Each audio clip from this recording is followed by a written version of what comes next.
Imagine que tu es assis dans un café, un de ces endroits un peu bruyants où les gens parlent fort pour se faire entendre, où chacun joue un rôle, où les rires sont parfois un peu forcés, et où les regards se croisent, se jaugent, se fuient. Tu es là, peut-être avec un livre que tu ne lis pas vraiment, ou en train de fixer ton reflet dans la vitre. Autour de toi, c'est le théâtre du monde, comme aurait dit quelqu'un. Et toi, au milieu de tout ça, tu ressens cette chose étrange, ce décalage. Tu observes, tu écoutes. Mais ta voix, à toi, elle reste en dedans. Elle ne franchit pas ce seuil. Elle se heurte à une paroi invisible, faite de 1000 petites peurs, de 1000 petites questions. Est-ce que ce que je vais dire a de la valeur? Est-ce qu'on va me trouver bizarre? Est-ce que je vais déranger, ennuyer, me faire rejeter? Et pendant que tu tournes ces questions dans ta tête, la conversation autour de toi continue, les autres saisissent la parole, la lancent, la dominent. Et toi, tu restes silencieux. Mais voilà, et si je te disais que ce silence, que tu vis peut-être comme une prison, est en réalité l'un des terrains les plus fertiles qui soient. Un terrain où l'on peut construire quelque chose de solide, de vrai, quelque chose qui ressemble à une forme de liberté intérieure si puissante qu'elle finit par rayonner à l'extérieur, sans avoir besoin de faire du bruit. C'est de cela dont je veux te parler aujourd'hui. De la force du millionnaire silencieux. Pas le millionnaire en dollars, même si cela peut en être une conséquence, mais le millionnaire en lucidité, en maîtrise de soi, en influence discrète. Celui qui comprend les règles du jeu humain sans avoir besoin de crier qu'il les connaît. Et pour ce voyage, qui va nous prendre un peu de temps, je te propose de marcher avec un guide improbable, un homme qui, il y a 500 ans, a observé la nature humaine avec une froideur et une clarté qui nous glacent encore le sang aujourd'hui, Nicolas Machiavel. Mais ne t'inquiète pas, on ne va pas faire un cours d'histoire. On va simplement emprunter ces lunettes, ces terribles lunettes, pour regarder notre propre théâtre, nos propres peurs, et découvrir comment les transformer en force. Si cette idée résonne en toi, si tu sens qu'il y a quelque chose à déverrouiller dans ta façon d'être au monde, alors installe-toi confortablement. Ceci est pour toi. Et si ce que tu vas entendre touche quelque chose de vrai, n'hésite pas à t'abonner à cette chaîne, à activer la petite cloche pour ne rien manquer des prochains rendez-vous.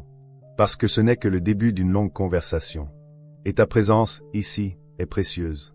Reste avec moi jusqu'au bout, partage tes pensées dans les commentaires plus tard, et prenons ce temps, maintenant, pour explorer ensemble les profondeurs de ce silence qui peut tout changer. Parce que vois-tu, la première chose que Machiavel nous apprend, sans même le vouloir pour nous, c'est à regarder la réalité en face. La réalité brute. Pas la réalité telle qu'on voudrait qu'elle soit, pas la réalité polie par les bonnes manières ou édulcorée par les discours bien pensants. Non, la réalité des cœurs humains. Il observait les princes, les courtisans, les peuples, et il voyait ce qui les faisait bouger. Et au fond, ce qui les faisait bouger, c'était rarement la vertu ou l'amour. C'était bien plus souvent la peur. La peur de perdre. La peur du regard des autres. La peur de l'insécurité. Et nous, dans notre café, dans notre open space, dans notre vie sociale, nous sommes un peu comme ces courtisans. Nous craignons le jugement du prince, sauf que le prince, aujourd'hui, il a 1000 visages. C'est le collègue dont tu cherches l'approbation. C'est le groupe d'amis dont tu veux faire partie. C'est la famille dont tu redoutes la déception. C'est l'inconnu dans la rue dont le regard furtif te fait baisser les yeux. Nous vivons entourés de petits princes, et nous avons intériorisé leur jugement potentiel comme une loi invisible qui régit nos comportements. Et le silence, dans ce contexte, est souvent le fruit de cette peur. On se tait parce qu'on a peur de déplaire. On se tait parce qu'on a peur que notre voix ne soit pas à la hauteur. On se fait petit pour ne pas provoquer la tempête du rejet. Machiavel dirait que c'est une stratégie. Parfois, il vaut mieux se taire que de parler et de révéler une faiblesse. Mais là où son analyse devient un outil pour nous, c'est quand on comprend que cette peur, tout le monde la partage. Celui qui parle fort, celui qui domine la conversation, celui qui semble si sûr de lui, il joue aussi un rôle. Il cherche, consciemment ou non, à inspirer la crainte ou l'admiration pour se protéger. Il est dans le paraître. Et le paraître, Machiavel le savait bien, c'est une immense partie du pouvoir. Mais le millionnaire silencieux, lui, fait un choix différent. Il décide de ne pas jouer sur le terrain du paraître immédiat. Il choisit de cultiver être. Il retire ses pièces de la table de poker bruyante des apparences sociales, et il les investit dans un compte à terme intérieur. Il capitalise autrement. Prenons une situation toute simple, que tu as peut-être vécue. Une réunion de travail. Les idées fusent, ou du moins, les paroles fusent. Chacun veut montrer sa contribution, sa valeur. Certains coupent la parole, répètent ce qui vient d'être dit en d'autres termes, lancent des propositions à l'emporte-pièce. L'énergie est à la performance sonore. Et toi, tu as une idée. Une idée qui te semble pertinente. Mais au moment d'ouvrir la bouche, une voix en toi murmure. Et si c'était une idée stupide? Et si tout le monde l'avait déjà pensé? Et si ma voix tremblait en la disant? Alors tu attends. Tu attends le bon moment, qui ne vient jamais. La réunion se termine, ton idée est restée coincée dans ta gorge.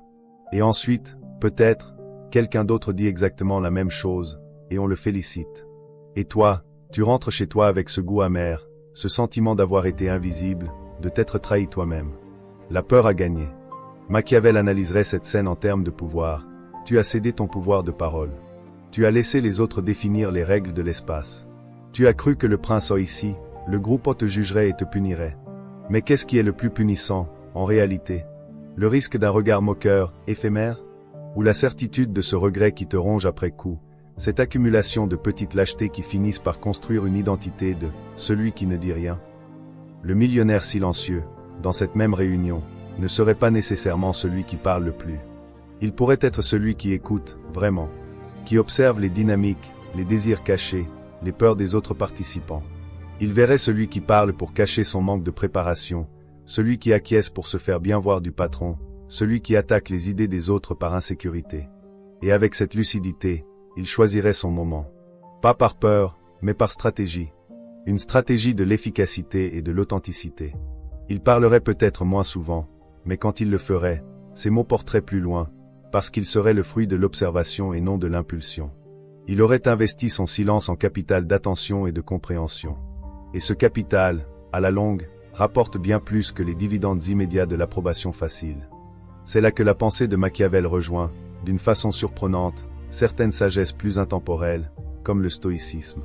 Les stoïciens, un Marc Aurèle écrivant dans sa tente en campagne, nous disent de distinguer entre ce qui dépend de nous et ce qui n'en dépend pas. Ton opinion, ton jugement, ton effort, ton choix de parler ou de te taire, cela dépend de toi. Le jugement des autres, leur réaction, le fait qu'ils rient ou qu'ils approuvent, cela ne dépend pas de toi. Le piège machiavélien, si on peut le dire ainsi, c'est de passer sa vie à vouloir contrôler ce qui ne dépend pas de nous à l'opinion d'autrui, en négligeant le contrôle total que nous avons sur notre forteresse intérieure. Le millionnaire silencieux est un peu un stoïcien pratique. Il comprend qu'il ne peut pas contrôler le chaos du monde extérieur, le théâtre des apparences. Alors, au lieu de dépenser toute son énergie à essayer de jouer parfaitement un rôle sur une scène glissante, il consolide les fondations de son propre théâtre intérieur. Il se demande, qu'est-ce qui est vrai pour moi? Quelle est ma conviction profonde, indépendamment de ce qu'en penseront les autres? Ce n'est pas de l'égoïsme.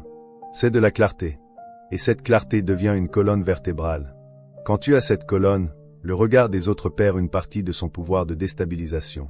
Tu peux le voir pour ce qu'il est, un phénomène extérieur, souvent bien plus lié aux insécurités de celui qui regarde qu'à ton propre être. Mais attention, il ne s'agit pas de devenir un rocher insensible, un ermite méprisant. La subtilité, et Machiavel était un maître en subtilité, est de comprendre les motivations humaines pour naviguer parmi elles avec grâce, pas pour les fuir. Prenons l'exemple de la conversation. Tu es à une soirée. Les discussions vont et viennent, superficielles, centrées sur des futilités ou sur l'étalage de réussite. Le millionnaire silencieux n'est pas celui qui se tient dans un coin, jugeant tout le monde avec supériorité. C'est peut-être celui qui, au contraire, va s'intéresser sincèrement à une personne. Il va poser une question simple mais profonde. Il va écouter la réponse, vraiment. Il va créer un espace de calme dans le bruit. Et souvent, magie humaine, la personne en face va se mettre à se dévoiler, à sortir du script social, parce qu'elle sent un terrain sûr, une attention non jalouse. Dans cette interaction, qui a le pouvoir? Celui qui monopolise la parole pour parler de sa dernière voiture, ou celui qui, par son silence attentif et ses quelques questions ciblées, dirige subtilement la conversation vers un terrain authentique et crée un lien réel? Machiavel parlerait d'influence. L'influence n'est pas le bruit. L'influence, c'est la capacité à orienter les choses sans en avoir l'air. Et pour cela, il faut comprendre ce que les gens désirent. Au fond, dans une soirée, ce que beaucoup désirent, c'est d'être vu, entendu, reconnu. En leur offrant cela, tu gagnes une forme d'autorité douce, une crédibilité. Tu deviens celui vers qui on se tourne, pas parce que tu cries, mais parce que tu offres un refuge de vérité dans l'océan des faux-semblants. Et c'est sans doute là que se trouve le vrai million, dans cette richesse relationnelle et intérieure qui se construit lorsque tu arrêtes de courir après la validation instantanée. Chaque fois que tu résistes à l'envie de parler pour combler un vide, chaque fois que tu choisis d'observer au lieu de réagir, chaque fois que tu préfères écouter pour comprendre plutôt que pour préparer ta réplique, tu déposes une pièce dans ton compte. Tu acquiers du discernement. Tu deviens capable de lire entre les lignes des comportements humains. Tu commences à voir les peurs derrière les arrogances, les vulnérabilités derrière les certitudes affichées. Cette compréhension, c'est une monnaie plus forte que l'or dans les interactions humaines. Elle te permet d'éviter les pièges, de nouer les bonnes alliances, de détecter la malveillance comme la bonté authentique. C'est une forme de pouvoir tranquille, qui ne s'annonce pas, mais qui agit. Bien sûr, ce chemin n'est pas linéaire. Il y aura des rechutes. Des moments où la peur sera plus forte, où tu regretteras d'avoir parlé trop vite sous l'effet de la nervosité, ou de t'être tu alors que tu voulais te défendre. C'est humain. L'idée n'est pas de devenir parfait, mais de devenir conscient. Machiavel, dans sa vie, a connu la disgrâce, la torture, l'exil. Il a écrit « Le Prince », non pas depuis un palais, mais depuis sa modeste propriété de campagne, éloigné du pouvoir qu'il analysait. Il savait ce que c'était que de perdre le contrôle de son image sociale, de tomber en disgrâce. Son génie a été de transformer cette exclusion, ce silence forcé, en une observation d'une précision chirurgicale. Ton silence, à toi, qu'il soit choisi ou subi, peut devenir ce même terrain d'observation. Au lieu de le subir comme une malédiction, tu peux l'investir comme un atelier. Que peux-tu apprendre sur les gens, sur leurs mécanismes, quand tu cesses d'être dans la performance et que tu te mets en mode réception? Tu découvriras des choses fascinantes. Tu verras que la plupart des conflits naissent de malentendus et d'égos blessés. Tu verras que les personnes les plus agressives sont souvent les plus effrayées. Tu verras que l'authenticité, même timide, a un pouvoir de connexion bien plus grand que la plus brillante des affectations. Peu à peu, cette pratique change ton rapport à toi-même. Tu deviens moins dépendant du feedback extérieur pour te définir. Tu sais qui tu es, avec tes forces et tes vulnérabilités, parce que tu as passé du temps à t'observer, toi aussi, sans complaisance mais sans cruauté. C'est une forme de souveraineté intérieure. Et c'est cela, la fortune ultime du millionnaire silencieux. Une fortune qui ne peut être taxée, qui ne peut être volée, qui ne fluctue pas avec les marchés ou les modes. Une fortune en confiance tranquille, en assurance qui n'a pas besoin de se proclamer. Quand tu possèdes cela, tu peux affronter des situations qui t'auraient paralysé auparavant. Parler en public, aborder un inconnu, défendre un point de vue, dire non. Non pas parce que tu as soudain une volonté de faire, mais parce que l'enjeu a changé. L'enjeu n'est plus « est-ce qu'ils vont m'aimer ?» mais « est-ce que je vais être fidèle à ce que je pense vrai ?» Et cette légère différence change tout. Elle te place dans une position d'acteur, et non plus de victime du regard d'autrui. Alors, comment commencer, concrètement, à cultiver cette richesse? On pourrait penser à de grands exercices, mais en réalité, ça commence par des choses infimes. La prochaine fois que tu es dans une file d'attente et que tu sens la pression sociale du silence, au lieu de sortir ton téléphone pour faire semblant d'être occupé, reste là. Regarde autour de toi. Respire. Ressens l'inconfort, et observe-le comme un phénomène intéressant, sans jugement. C'est un premier dépôt. La prochaine fois qu'on te pose une question en groupe, prends 2 secondes de plus avant de répondre. Ces 2 secondes de silence, c'est toi qui les reprends. C'est toi qui décides du tempo de ta réponse, au lieu de réagir sous le stress. C'est un autre dépôt. Quand tu as une conversation, entraîne-toi à écouter jusqu'au bout, sans interrompre, même si tu brûles d'envie de partager ton expérience similaire. Écoute pour comprendre, pas pour répondre. C'est un investissement majeur. Petit à petit, ces micro-actions construisent un nouvel équilibre intérieur. Tu ne deviens pas extraverti du jour au lendemain. Tu deviens centré. Tu deviens présent. Et les autres le sentent. Une présence calme et assurée est magnétique. Elle attire la confiance, le respect et les opportunités véritables. Au fil du temps, tu vas aussi découvrir la puissance stratégique du silence dans la négociation, dans la gestion de conflits, dans la persuasion. Machiavel, bien sûr, en parlait en termes politiques. Savoir quand se taire pour laisser l'adversaire se découvrir, pour laisser planer le doute, pour montrer que l'on n'est pas désespéré de plaire. Ces principes s'appliquent à une discussion avec un collègue difficile, à une conversation avec un proche où les émotions sont vives. Parfois, le silence le plus puissant est celui qui suit une parole blessante. Il n'est pas un aveu de défaite, mais un mur qui renvoie à l'autre sa propre violence. Il force l'autre à s'entendre lui-même. C'est une forme de maîtrise qui désarme bien plus qu'une réplique cinglante. Mais je veux être très clair, le millionnaire silencieux n'est pas un manipulateur froid. C'est tout le contraire. La manipulation, c'est utiliser la compréhension des faiblesses humaines pour tromper et exploiter. Le millionnaire silencieux, lui, utilise cette compréhension pour se protéger, pour naviguer avec intégrité, et pour créer des interactions plus vraies. Sa richesse est éthique. Elle est fondée sur le self-respect et le respect des autres, compris dans toute leur complexité. Il ne méprise pas les peurs des autres, il les reconnaît, car il connaît les siennes. Il est compatissant, mais pas naïf. Il est doux, mais pas faible. Cette nuance est essentielle. Et puis, il y a la question de la voix. Parce qu'au bout du compte, le but n'est pas de rester silencieux éternellement. Le silence est la phase d'accumulation du capital, d'apprentissage, de consolidation. Mais une fortune, ça doit circuler, ça doit être investi, ça doit créer de la valeur.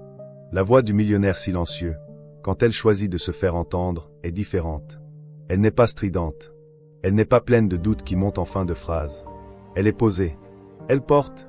Elle a le poids de toutes les heures d'observation et de réflexion qui l'ont précédée. Elle dit des choses simples, mais essentielles. Elle sait que les mots ont un pouvoir, et elle les utilise avec parcimonie et précision, comme un artisan utilise ses meilleurs outils. Ta voix, à toi, quand elle sortira de ce silence enrichi, sera unique. Elle ne ressemblera à aucune autre, parce qu'elle sera forgée dans l'authenticité de ton expérience intérieure, pas moulée dans le plâtre des conventions sociales. Alors, je voudrais que tu imagines, juste un instant, la personne que tu pourrais devenir en embrassant cette voix. Non pas un autre toi, mais un toi plus intégral, plus entier. Quelqu'un qui peut se tenir dans une pièce bondée et se sentir en paix, parce qu'il n'est plus en guerre avec le jugement des autres. Quelqu'un qui peut écouter une critique sans s'effondrer ni contre-attaquer, mais en y puisant éventuellement un enseignement. Quelqu'un qui peut exprimer un désaccord avec calme et fermeté, parce que ce désaccord ne menace plus son identité profonde. Quelqu'un dont les relations sont plus profondes, parce qu'elles ne sont plus basées sur la peur de déplaire, mais sur un choix mutuel et une compréhension réelle. Quelqu'un qui, finalement, a fait de son silence intérieur non plus un ennemi, mais un allié, un conseiller sage, un lieu de retrait et de régénération. Ce n'est pas un rêve inaccessible. C'est un chantier, jour après jour. Un chantier où tu es à la fois l'architecte et le terrain. Et chaque moment où tu choisis la conscience plutôt que la réaction automatique, où tu choisis l'observation plutôt que le jugement précipité, où tu choisis la bienveillance envers toi-même plutôt que l'autocritique, est une pierre posée. Nous avons beaucoup marché ensemble dans ces réflexions. Nous avons parlé de Machiavel et de sa lucidité glacée, mais aussi de la chaleur stoïcienne de la maîtrise de soi. Nous avons évoqué des scènes de la vie quotidienne, des réunions, des soirées, des files d'attente. J'espère que tu sens, maintenant, que ce silence que tu portes peut être autre chose qu'un fardeau. Qu'il peut être le terreau d'une force rare. Le monde a besoin de plus de ces millionnaires silencieux. De ces personnes qui pensent avant de parler, qui écoutent avant de juger, qui agissent à partir d'un centre de gravité intérieur plutôt qu'en réaction au vent changeant de l'opinion. Le monde a besoin de ta voix, pas de l'écho des autres, mais de ta voix vraie, mûrie dans le silence de ton fort intérieur. Alors, si ce voyage résonne en toi, je t'invite à rester connecté. Abonne-toi à cette chaîne pour continuer à explorer, avec la même lenteur et la même profondeur, ces chemins de liberté intérieure. Active la cloche de notification pour ne manquer aucune de nos rencontres. Parce que chaque conversation comme celle-ci est une étape, une lampe que l'on allume sur le chemin. Partage tes impressions, tes résistances, tes découvertes dans les commentaires. Ta perspective est unique et elle enrichit notre réflexion à tous. Et surtout, souviens-toi, la plus grande fortune n'est pas celle que l'on affiche, mais celle que l'on cultive en silence, jour après jour, dans le laboratoire de son propre cœur. Elle t'attend. Il suffit de commencer à y croire, et à construire, une pièce après l'autre. Merci d'avoir été là, jusqu'au bout. À très bientôt.